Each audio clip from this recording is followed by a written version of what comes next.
Сэрээрээ босоороо за 170 дахь өдрөө Баруун аймагт аяллаар Идрийн голын хөвөн дээр эхлүүллээ. За өнөөдөр Идрийн голоосоо Отгон тэнгэр хайрхны зүг Завхан аймаг руу хөдлөх болно. За ингээд өглөө босоод цайгаа уучаад өглөөнийхөө дасгалыг хийчээд майхан саваа зэгцэлж андал дуусаад Завхан аймгийн их уул сум хөдлөнө. өнгөрөөд нэг 10 гаруй километр Идрийн гол дээр онголлоо. Сайхан ангаанаа. За ингээд хөдлөлөө. Өнөөдөр бол нэлээ бас халуун өдөр байлаа. За тосон цэнгэл сумаар орж ирлээ. За бензин тос бол тасарсан. За ингээд маш их очортой, колонк болгон битүү очортой 92 бол дууссан.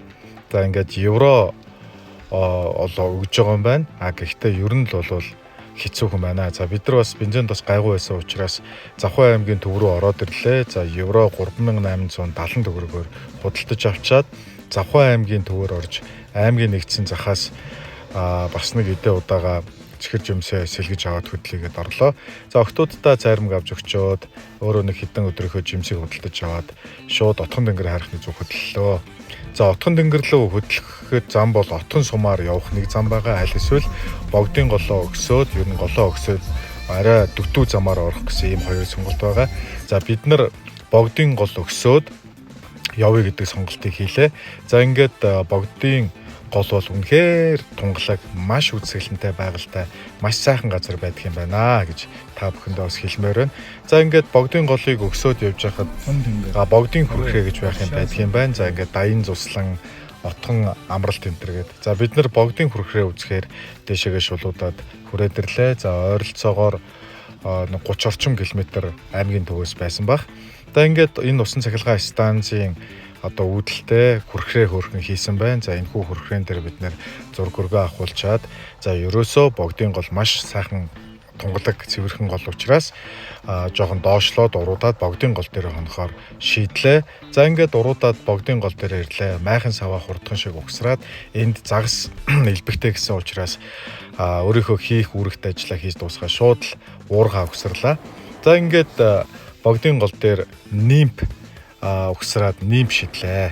За баг эхнийхээр арайч ороогүй хоёрдугаар шууд загас барьлаа.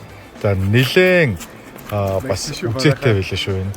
За нэг 30 гаруй сантийн хадран загас буюу хайрус барьчаад буцаага тавилаа. Төө гаруй 30 орчим санттай хайрус байна. За тавилаа. За ингээд дараа нь дахиад л загас барьлаа. За барьсан загаснуудаа тавиад байлаа. За ах маань ч гэсэн бас загас барьж байлаа. Үнэхээр загас хэлбэгтэй. Харин энэ хайрусууд бол үнэхээр том хайрусууд байна лээ. Шинэ авсан нөгөө зах дээрээс авсан уурга угсрлаа. За ингээд дахиад ингээд нар жаргахаас өмнө хэсэг шидэ маргааш өөр газар руу Отгон тэнгэр хайрханд явж байгаа болохоор өөдөө нар жаргах шидэж үзснэ.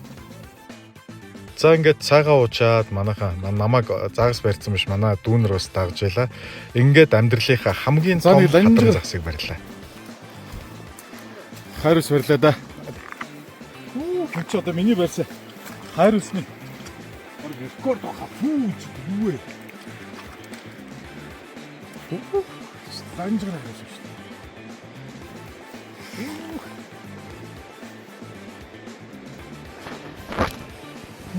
Хиттэй юм би. Тэгэл байгаа нэг биш. Санжраа хараа.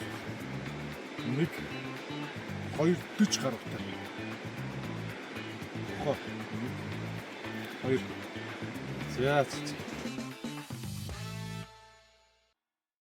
За. Хамгийн том анхудаа юугаа барьж үзлээ. Хайрус барьж үзлээ. Ланжгар юм байд юм аа. Гоё наа. Буцаага тавьчлаа. Тэгээ энэ шарыг бол авахгүй байна.